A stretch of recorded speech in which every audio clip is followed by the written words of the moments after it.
journée internationale, le 8 mars. Que signifie le 8 mars? Et pourquoi cette journée? É dia muito importante para nós. Tem que se usar mesmo o pano, porque foi o dia que nós lutamos para nós poder trabalhar, não só os homens. É necessário também as mulheres trabalhar, não podemos também só depender de homens. Nós também podemos trabalhar, é importante, você tem que meter mesmo o pano.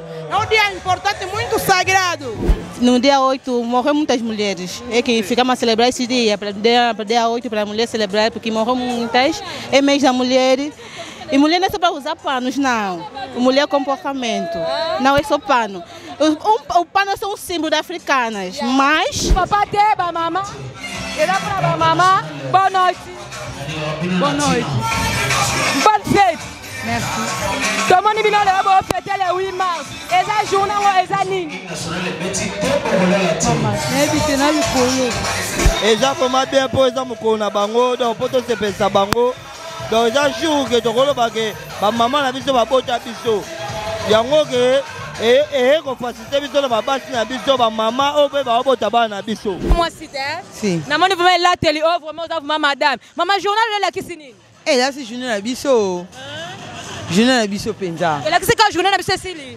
Et là journée va pesa basi le coup bongo te. Pour maman a déclaré qu'il penali puta. Na sali na nganyoso. Mais na minute à kimi na ngai. Oh, c'est comme ba me condoléances belé pour nga penado. La journée ni. La journée à basi à Maputa. La basi Maputa donc eza comme ta kaliputa. Faut là te faire le plus respecter pour nzoto moi si. Donc moi si faut là ta liputa à respecter nzoto na. C'est faut là te faire liputa, so là ti liputa te c'est que moi.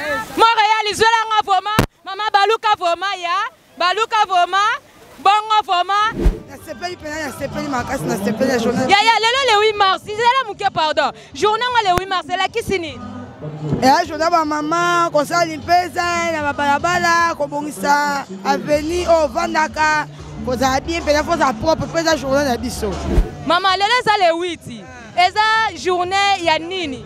Eza les journée ya ba maman, la femme africaine, eza monde entier. Mais biso mingi awa na Afrique to sepela na yango.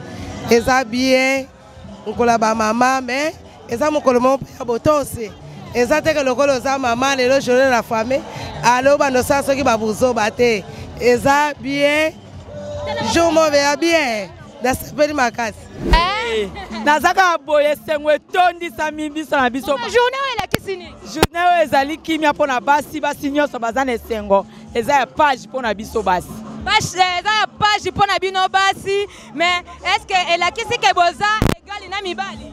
Tokokoza légal tout comme peut tokokoza l'égalité. Bonne nuit, bonsoir. Bonne nuit, maman. Oui, maman, la journée internationale de la femme le 8 mars. Et la qui signe? Ah, le 8 mars, c'est là que moi, si pas en a droit. Parce que ça, mibali, me souba linga moi ça salaté. Mais le 8 mars, c'est ça journée moi ça déclare que ça a droit quoi qui ko sala, à quoi ko travailler dans droit nyonso. Donc là que ça journée na biso le coup moi ba maman, mibali faut pas ça ba si fallait. Très bien. La journée le 8 c'est la qui signe? Aujourd'hui, c'est la journée de la femme. Non, vraiment, maman, s'il vous plaît. C'est la première fois depuis que j'ai commencé mes émissions. C'est la toute première fois que j'ai rencontré une femme en train de s'exprimer en français. Maman, je sais bien que tu vas bien parler français avec moi. Ça va, ça ira. Maman, dis-nous maintenant, aujourd'hui, le 8 mars, c'est quel jour et c'est pourquoi cette journée? Oui, bon. Hoje é dia 8 de março, dia internacional. Hoje é dia 8 de março, dia internacional para mulheres africanas. Então hoje é dia que nós festejamos o dia 8 da mulher africana. Estamos aqui para mostrar a todas as mulheres africanas que são mulheres lindas, guerreiras. Então muito obrigado.